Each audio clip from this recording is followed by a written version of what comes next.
afternoon everybody, and welcome back to my channel. Welcome to another review video. My name's Lee, your virtual airline pilot. Firstly, let me apologise for the delay in getting this video out. I had one or two little issues to solve, which have now been sorted out. It's Wednesday, 17th of April 2024, and time to have a look at another fantastic airport. Where are we? We're in California, Northern California actually, and you're looking at the San Francisco Bay to the left. And this is Oakland International Airport in Northern California, Kilo Oscar Alpha Kilo. This is a new Payware scenery by Beautiful Model of the World and Amsim, yet another collaboration between these two developers. And we're looking at the release version, which is listed at 1.1.0 for the PC version of Flight Sim 2020. The initial download is 1.26 gig, and it installs at 2.85 gigs, so just under 3 gigabytes. Currently it's just available from Orbx. Price €16.91, which equates to $17.99 US, or £14.44 UK. Note that all of those prices are all estimates from the Australian dollar, and they do not include tax or VAT, which of course you must add, and which of course can vary depending on your country of purchase. So that's the introduction out of the way. This is quite an extensive scenery. There's quite a lot that works here, and yeah, we're going to have a pretty close look at it all. So let's look at the list of features. So features, we have animated jetways, custom ground markings, high resolution custom ground textures, dirt and other details. The surrounding buildings are also fully modelled. Parallax windows. We also have an animated BART train, which is the train that connects the airport. And we have airline codes assigned to each parking. So there we go, extensive scenery, quite a bit added to this. Let's look at some history. Okay, history. So Oakland International Airport, Kilo Oscar Alpha Kilo, is a public use international airport owned and operated by the Port of Oakland. Located in Oakland in Northern California in the United States, the airport serves the East Bay area of San Francisco Bay and the city of Oakland. The airport is located 7 miles or 11 kilometers south of downtown Oakland and 12 miles or 19 kilometers east of the city of San Francisco. The airport has domestic flights to cities throughout the United States and international flights to Mexico, El Salvador and the Azores. In addition, cargo flights operate to China and Japan. The airport covers over 2,000 acres or 1,100 hectares of land and is an operating base for Southwest Airlines, which flies point-to-point services with bases instead of the traditional hub network. In 2024, the airport announced that it's considering changing its official name to the new name of San Francisco Bay Oakland International Airport, the modification using the main geographic feature of the region to identify its actual location. The Port of Oakland Board of Commissioners actually approved the new name on April the 11th this year and have scheduled a second vote on May the 9th to finalise the decision. The City of Oakland looked into the construction of an airport starting as early as 1925.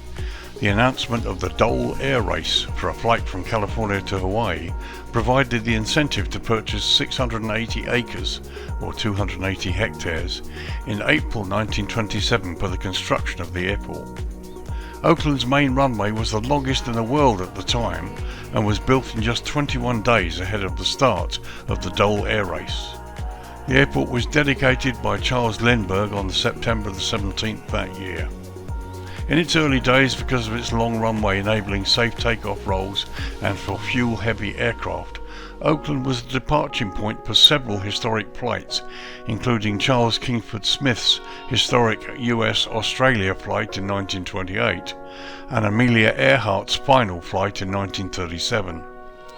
Earhart departed from this airport when she made her final ill-fated voyage, intending to return there after circumnavigating the globe. Between 2018 and 2020, Oakland began to lose much of its domestic and international traffic. The indefinite grounding of the Boeing 737 MAX by both Southwest and American, the restructuring of schedules by airlines, and a lack of demand all contributed to this. Many operators also moved their services to San Francisco International across the bay, and the COVID pandemic also significantly contributed to the loss of flights out of Oakland. However, some traffic is beginning to return. In December 2022, Volaris El Salvador announced non-stop flights connecting Oakland with San Salvador, services beginning in spring of 2023. In the late summer of that year, Avianca El Salvador also announced seasonal non-stop services from Oakland to San Salvador in September 23. And Viva Aerobus announced the commencement of a non-stop service between Oakland and Monterey. Oakland Airport has 2 terminals with 29 gates. The terminals are connected at post security and gate areas, enabling arriving passengers to go straight to their connecting flights without having to re-enter the security check. All non-pre-cleared international flights are processed in Terminal 1. Oakland handled 13.3 million passengers in 2019, but is projecting passenger numbers to reach 20 million by 2028 and 25 million by 2035. To handle this expected growth, the Port of Oakland is eyeing a major expansion to consolidate and modernise existing terminals while creating a third passenger terminal too. Currently, some 14 airlines still operate out of Oakland, including Spirit Airlines, Allegiant Air, Southwest and Delta Airlines. So there's the history for you. A massive airport, very close to the other one across the bay, starting to see traffic recovering. So let's look at the runways here. So runways, as you can see, we've lowered the lighting again. It's now 7:30 in the evening local time here at Oakland Airport. It's the 17th of April 2024. Oakland Airport operates 4 runways. Runway 1230 is the longest, measuring 10,520 feet or 3,206 meters. Runway 10 right 28 left comes next, measuring 6,213 feet or 1,894 meters. Runway 10 left 28 right comes in next, measuring 5,457 feet or 1,663 meters. And finally, runway 1533, the shortest of the 4, measures just 3,376 feet or 1,029 meters. All 4 runways are constructed from asphalt and are grooved. The airport lies at an elevation of just 9 feet or 2.7 meters and sits within the GMT UTC -8 hours time zone. Now, California, like many US states, does indeed observe daylight saving time, or DST, and with both California and the UK currently on DST and 1 hour ahead of their respective time zones, this airport remains 8 hours behind the UK. So we start with the longest runway. Well, here we are, runway 12, and here we're looking down the throat of it now. Now, this runway features high-intensity runway lighting, centerline lighting, medium intensity approach lighting system with runway alignment indicator lights, and precision approach path indicators on the right side. So as you can see, all correct here. PAPI's on the right, centerline lighting. Here's your medium short approach lighting system. They've also added end identifier lighting here as well, but everything else is pretty much correct. Approach options available here, right, you have an instrument landing system which is also certified for special approach procedure Cat 1 operations as well. In addition, you have RNAV GPS Y approach option and RNAV RNP Z approach option available on this runway. So let's check out the other end, runway 30. So here we are looking down the throat of runway 30, and this runway features high intensity runway lighting, centerline lighting as well, approach lighting system with sequence flashing lights, touchdown zone lighting, and precision approach path indicators on the left side. Okay, I can't see if the lights flash here. They're supposed to, and we're also, it would appear, missing the PAPI's on the left side. Let's get a closer look to see whether we can see this. So here we are looking at the approach lighting a little bit closer. I can't see the sequence flashing lights that I expect, although I can see some minor sort of flashing here. but then I don't know if that's my graphics card, because the rest of these don't seem to be flashing. Let's get a little bit closer. So here we are a bit closer, so now we can see the touchdown zone markings and everything else, but we've got no precision approach path indicators on the left, which is what they should have according to the chart. So that's the only thing that's missing. Approaches available here. Well, you have an instrument landing system certified to both Cat 2, Cat 3, and again Special Aircrew Certification Category 1 operations. You've also got RNAV GPS Y and RNAV RNP Z option 2. So you've got plenty of approach options here for precision landing, so you could argue the loss of the PAPIs here is not really a great problem. But that's the only two things I can find missing with this runway. No flashing lights on the approach and no PAPIs on the left. So let's have a look at 10 right, 28 left. So here we are, 10 right, 28, or 10 right, 28 left I should say. What I've done is I've changed the time to early dawn so we don't have the sun streaming into our face and you get a good look at this runway. So 10 right, 28 left features high intensity runway lighting, runway end identifier lighting system which they've got here, and precision approach path indicators. On 28 left are on the right side, and on 10 right the other end should be on the left side. So pretty much okay here, all looks pretty good. Let's go and have a quick look at the other end, 10 right. So here we are at the other end, runway 10 right, and you can just see the sun coming up with the mountains there on the left. And again, exactly as it should be, and PAPIs are on the left side, which is again excellent as per the charts. So let's have a look at 10 left, 28 right. So here we are having a long look at runway 28 right. And you have high intensity runway lighting, medium intensity approach lighting with runway alignment indicator lights, and you can see them here, and precision approach path indicators on the left side. So again, that's all correct. You've also got a centerline lighting here as well, which isn't listed, but again it's perfectly acceptable to have it. So let's have a quick look at the other end, runway 10 left. And here we are looking down the throat of runway 10 left, the other end, and again all as per it should be, with the PAPIs on the right hand side, again as per the chart. No extended approach lighting system on this runway.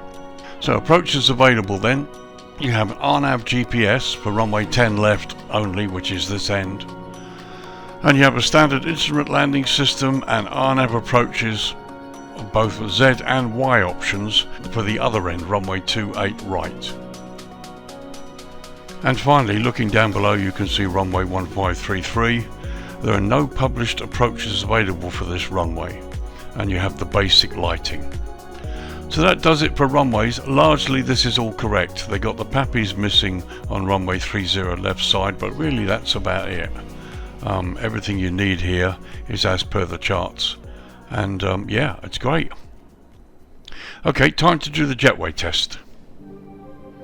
Okay, Jetway, so here I am on stand 21, and I've got the Phoenix Airbus A320. This is Block 2 version 2 latest update, in my own livery, sitting there on the aircraft ramp. Now I've literally just spawned right out of the FS menu, and to be honest it doesn't look as though the aircraft sat on the line. We'll look at that in a minute. I have to be honest with you, I had all sorts of problems with these Jetways. Just about every one wouldn't work. Just, you know, it really just, I couldn't get them to work at all, and had all sorts of issues. I'd recently installed GSX Pro, and largely that was some of the problems. I would launch GSX Pro and the Jetways wouldn't work at all. So then I reverted to Pushback Helper, which is a freeware utility available on flightsim.to, and that actually moved some of the Jetways, but most of them wouldn't connect. However, I've since discovered that there is a GSX profile now for this airport, available by Inibuilds, so I've downloaded that and it solved all the problems. So we'll do the Jetway test using GSX Pro, and you can see the Jetways connect. But the Jetways are animated, and they should also work even if you don't have GSX Pro installed. Let's just get this Jetway to connect and see how it goes.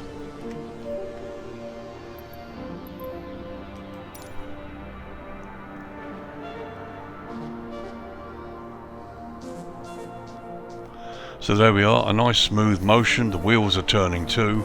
Jetway looks pretty realistic. There's the wheel turning towards the aircraft. And the hood finally goes over. Okay, it looks a pretty good connection. Even though the aircraft I have is not properly aligned on the center line, that looks like a pretty good connection. Okay, the hood has gone through the skin like it does on many airports, but I'm not really going to worry about. Let's first look at the position of the aircraft.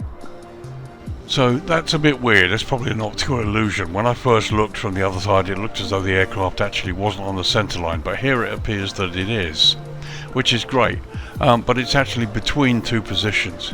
Center line here is for the 737. A320 actually isn't marked, but you would argue that it probably occupy the same spot. However, as you can see, the aircraft's on the center line, it's nicely positioned, and the jetway's connected, so I've not really got any problems with that at all. Let's have a close look at the jetway side. So there you can see a pretty good connection. Okay, that's gone through the skin, but the connection's perfectly acceptable. Let's check from the other side. And that looks pretty cool, as you can see. So let's go inside the doorway and just see how good the connection is up close. So there we are, the door's open, as it always does with the Airbus. Never seems to do that on the PMDG, you have to do it yourself. I've chosen this position because we can't go back any further because of the doorway here to the left, which is effectively closed. But there you can see the connection's pretty good, both bottom and the top, and of course the door isn't infringing the jetway side, so that's a really good connection. There's a quick look from the other side. Oh, it's pretty impressive really. And there's a view from inside the aircraft. As you can see, the end of the jetway, the doors are closed, so if I went any further back I'd actually be infringing the doorway. But we can see generally the connection here is really good, certainly from the door and where it connects onto the aircraft side. And there's a quick look at the jetway itself. As you can see, nicely modelled. There's weathering on it as well. It's great, it looks pretty realistic. To be honest, I'm really pleased because I never thought I would solve the jetway problem when I first encountered this. But okay, GSX Pro has been both helpful and hindering, but now I've finally sorted it. And to be honest, installing, for those of you who do have GSX Pro, when you install a profile, to be honest, it solves a lot of problems. And I'm really pleased to be able to show you a working animated jetway that connects to the aircraft really well. So there you go, that was the jetway test for you. As I said, I'm pleased to see that it does actually work, and all of the jetways seem to be animated in the few tests that I did after I sorted out GSX Pro and the profile. So let's get down to the main tour and have a close look at this airport. It's another major undertaking of a massive airport that literally sits just across the bay from San Francisco. Let's get up close and see what's available.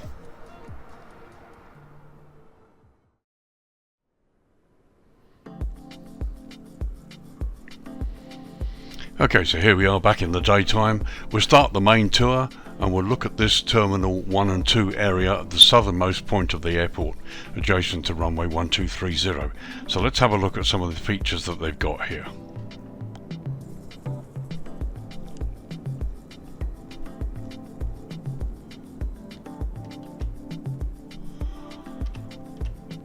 As you can see, beautiful modelling. We've even got a couple of specific Oakland vehicles there as well.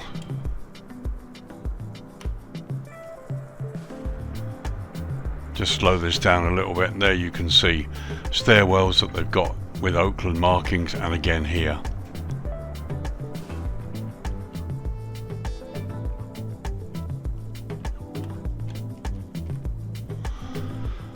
So a close-up look at the terminal piers. Here it's got parallaxing, there's nothing really inside that you can see. But again, really nice vehicles there. But as we come round the corner, here you can see people, animated people inside the terminal airside. Now the development is a bit mediocre, it's not hugely detailed, but we go in and have a look.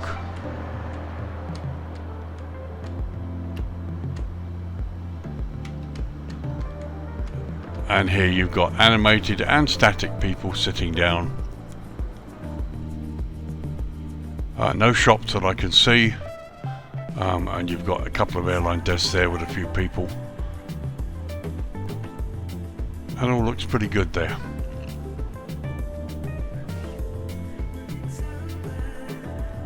So this is the only part developed like this.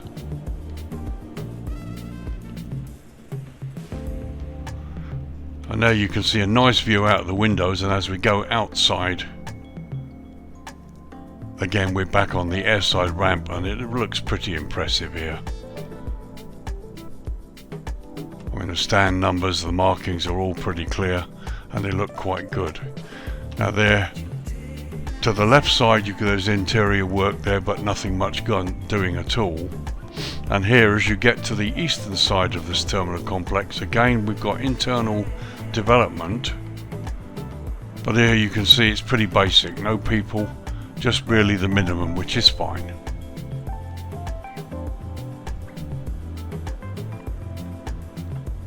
But it looks nice, no real complaints. So let's go outside again. And once again, you've got this really impressive ramp. You've got raised stairs on that jetway there, which is good. So coming from the other side, the easternmost point here, there you can see the airside fence. And here you've got more vehicles and more work. Some really nice building modelling, of course, which is what we expect from these people. And some buses, and here we come to the landside part of the terminal. Again, really nicely developed here. As far as people, landside and what's going on, the development is marginal, or basically it's partial, and I will show you. We'll go down here and have a look. Nice to see fully 3D modelled roads, plenty of buses and taxis. There are no people or families stationed outside the landside part of the terminal, unfortunately. But again, as you can see, nice modelling. This end of the terminal, again, it's just a basic building, no people or anything else inside. As we go back outside, you've got some nice signage and some nice taxis and things. But yeah, everything's 3D modelled, which is good. It'd be nice to see some families or people just getting out of some of these taxis. But no, that's fine. And as we come to this end, Terminal 1, here's the arrivals area, which is a bit more developed. And then as you go round to departures here you can see passengers. This is a lot more developed here. Interesting that they've done it this way. They've sort of part modelled some places and left it totally barren, and then did this at this part of the terminal. But no, it's fine. It looks lovely. For those of you like me who like interior development, things to look at and enjoy and explore, this is perfect. And going outside, I mean, the taxis and the vehicle qualities are excellent. And you can see we've got decent road signage as well.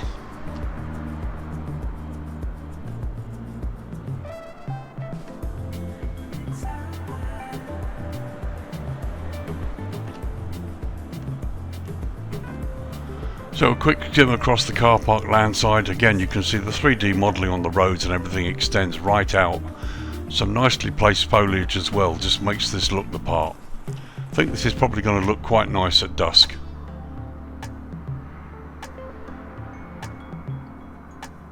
Really does look impressive. And again, the off-airport buildings are nicely modelled with the appropriate signage. Looks really good, really does.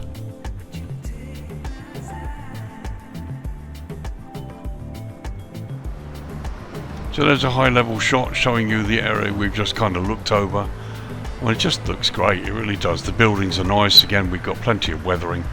3D modelling everywhere here, which makes this look really impressive. Here's the dart train.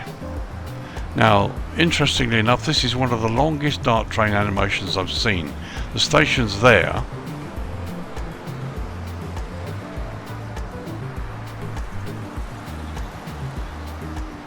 But the dart train goes right the way out. It really does go on for quite a way. I'll just watch this very quickly to show you.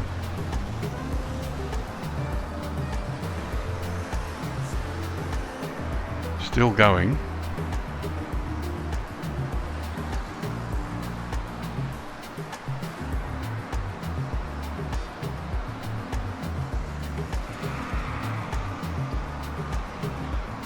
And there it goes. So we have a quick look at the dart station at this end.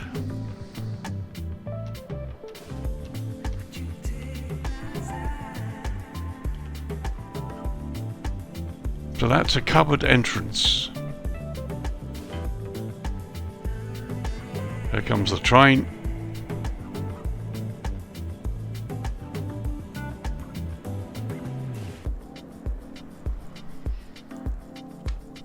And here we just follow the train to the station entrance or the airport entrance end. Nice to see a little bit of lighting on it. I don't know how it's going to look in the dusk hours. It'd be nice to see that.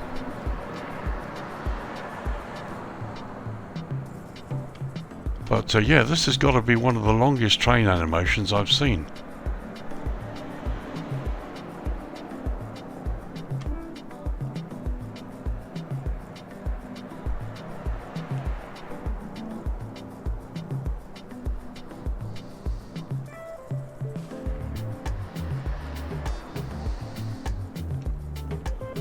I like this, I really do. Hope you find this fun. Just thought I'd follow the train in. Just something a bit different for you.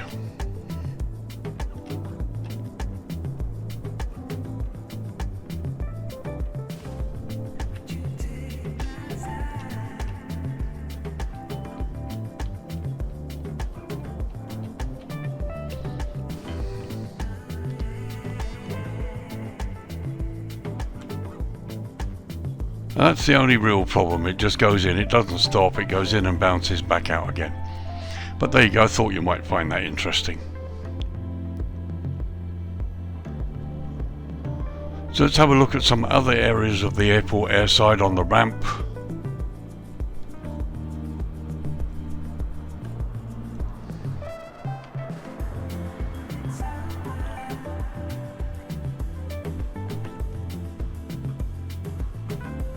That looks to be a fuel station down there. But again, some nice modelling here. And some UPS containers.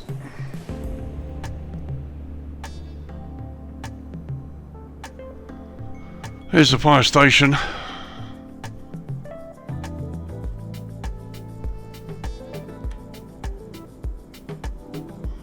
And again, you've got some fire tenders properly and correctly modelled for Oakland Airport.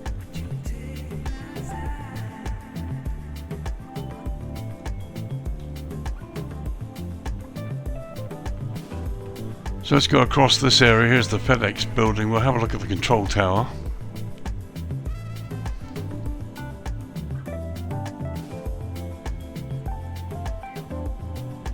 Again, some really nice modelling here.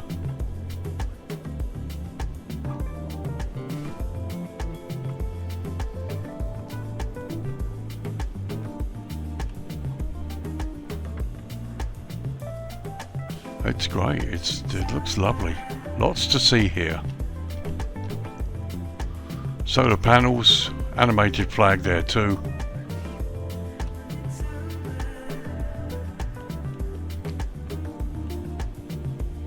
So here's the outside of the tower. As you can see, inside is constructed but no modelling with people or controllers. So as we move away from the tower there, you can see cargo shipments there. Again, this has all been beautifully constructed and modelled in its entirety.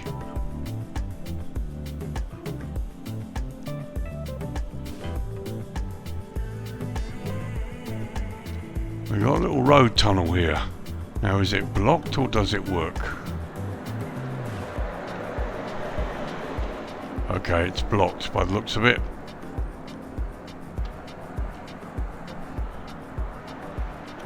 Yeah, it's a pity really, because it's blocked. You know, it'd be nice if it wasn't. Okay, so that was a decent tour during the daytime. Let's lower the lighting now to dusk and have a look at the lighting on this airport generally. Okay, 7:45 in the evening local time. As you can see, the sun's just disappearing in the west there. Lighting came on about 2 minutes ago, and here it is generally looking from this view. So here's the main terminal area ramp where my aircraft is parked, looking from the same level but in a slightly different direction, and you can see the lighting is really pleasant. Another thing I like is you can see the road signs here, they're all lit up as well. Interesting to see what the train looks like. There's so much to have a look at during the nighttime hours.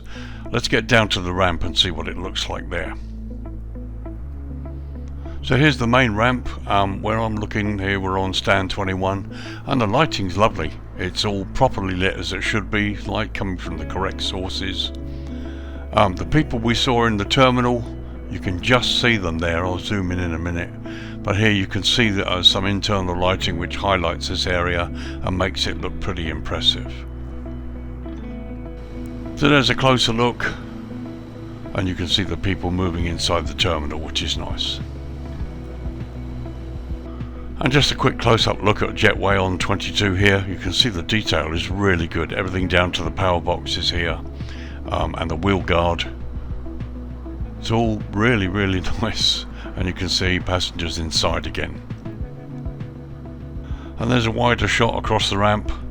It looks great, it really does. No green centerline lighting that I can see, but it looks like there's enough light here. You shouldn't have a real problem, and nose gear light will take care of most of the issues you may have. So just a quick pass over some of these buildings here and onto the other side of the ramp. Just having a look at dusk hours here.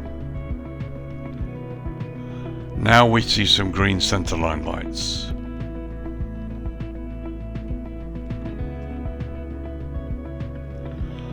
Here's a little fuel station we saw earlier on.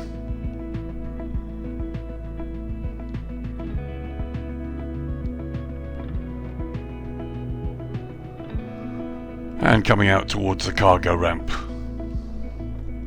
There's some nice subtle lighting here too.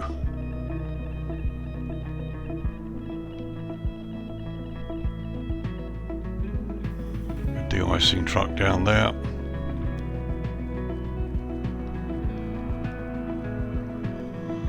Quick run across to where the control tower is.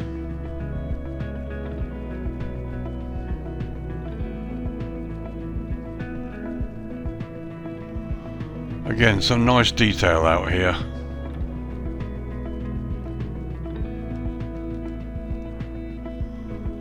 And this downlighting actually makes these buildings look pretty impressive.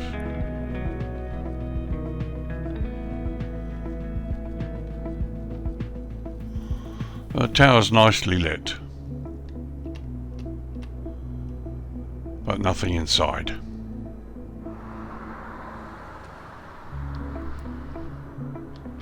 So let's trip in towards landside, towards the terminal, and see what the lighting looks like. Here you can see the road signs are all really nicely lit here.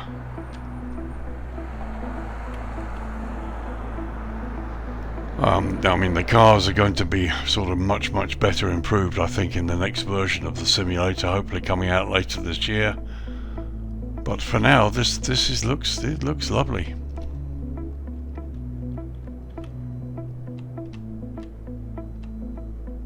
Really good signage, not blurred in any way, to be honest.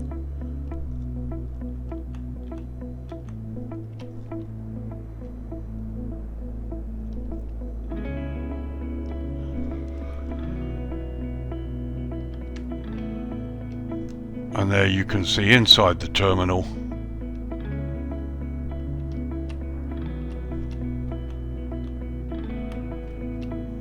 And there are our friends inside.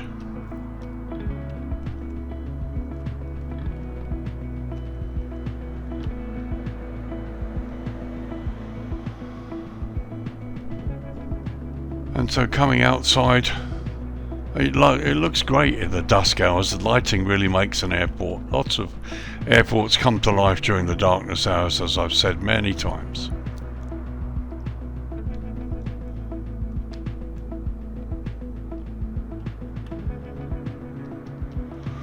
So let's have a look at the Dart station. The train is just arriving.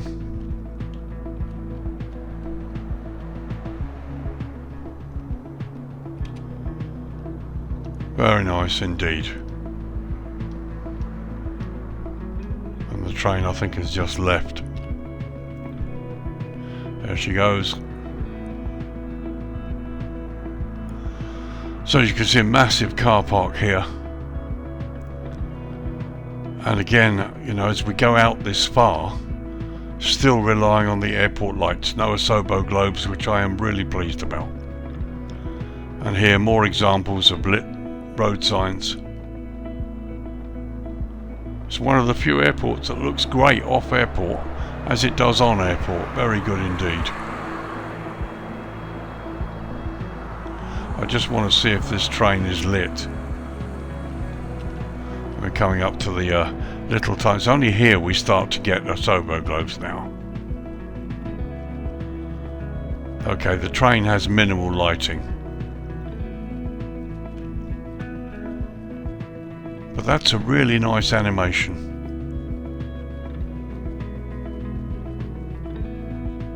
So let's just head out to some of the taxiways. This is taxiway uniform. As you can see, we have green centerline lights that take you up to the apron ramp area. Blue airfield edge lights. And just looking at some of the signs here.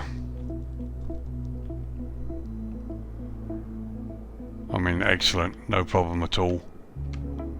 Here we're coming towards runway 3012. This is one of the high-speed exits here. And you've got the appropriate sign.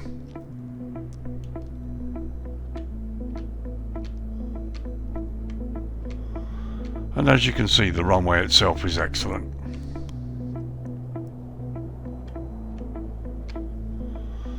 Okay, let's drop it down to night time now. Okay, 10 PM local time, and here you can see the lighting from this area angle. This is brilliant. Green centerline lights are good. Blue airfield edge lights. The ramp area is exceptionally well lit. The lighting has come up very nicely. Getting in and out of here really isn't going to be a problem. It's really nice. There's taxiway uniform and whiskey that goes out to the threshold of runway 30, which is here. Again, the signage is good. And they're looking towards the control tower and the cargo facility. Again, plenty of lighting. And again, the fire station down here has lighting as well. So let's take a quick look at some of these things that we didn't look closely at during the day. So here you've got these southern stands away from the main terminal area. There's the blast screen where you put aircraft in there to do engine runs.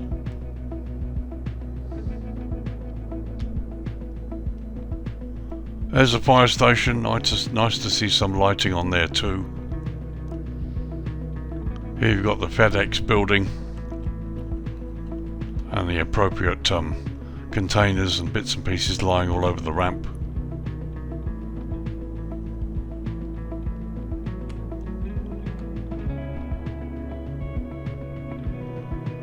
And it looks good. It looks really nice at night time.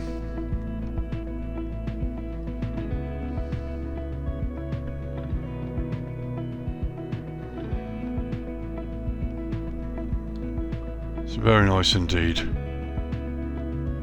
There's the Dart train going along in the distance there. Now we get to some slightly different lighting. You've got the tungsten yellow lighting. And these buildings are downlit. You can't see the source of the light, but it does, have to admit, it does look nice, very atmospheric. And here we're crossing the Dart Bridge. And again, more lit signs at night.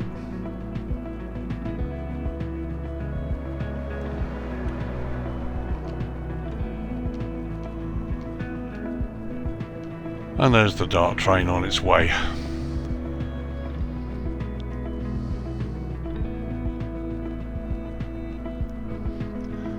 So a couple of high level shots there. We're looking to the north now.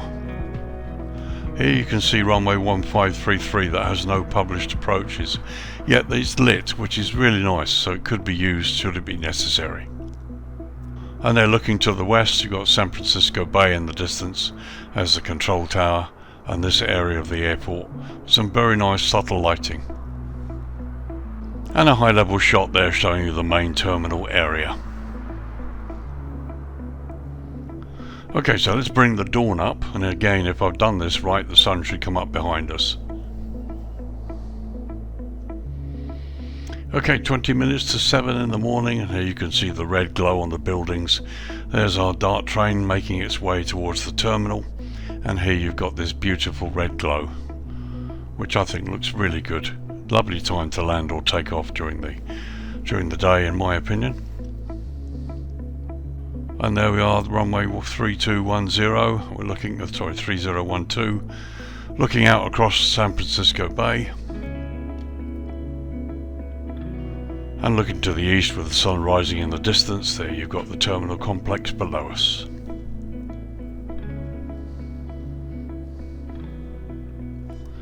Okay, so back in the daytime. Actually this is evening, it's 25 past 6 in the evening local time.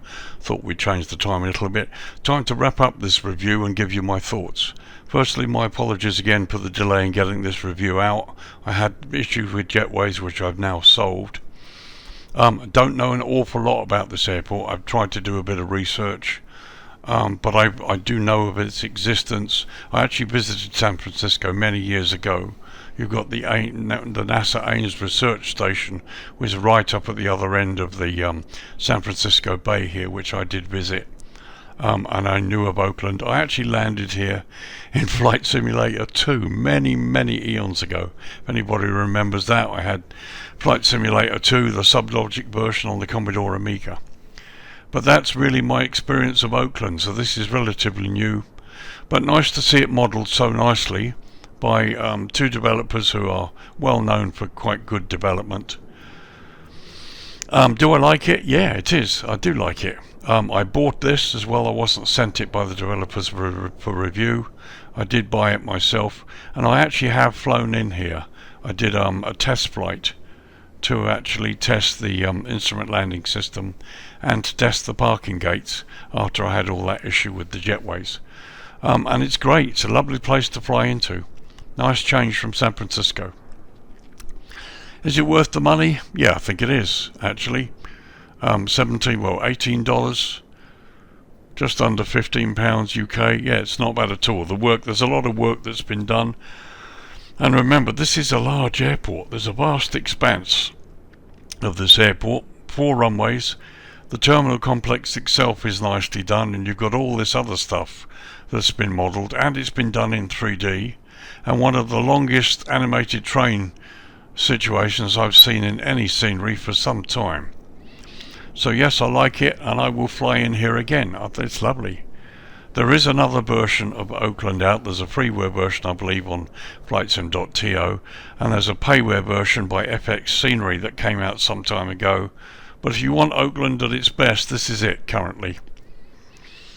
What would I like to see in the new version? Should they update it? There's not much to do. They need to add the precision approach path indicators on the left side of runway 30 that are missing. That's the only navigation situation that's not in the scenery.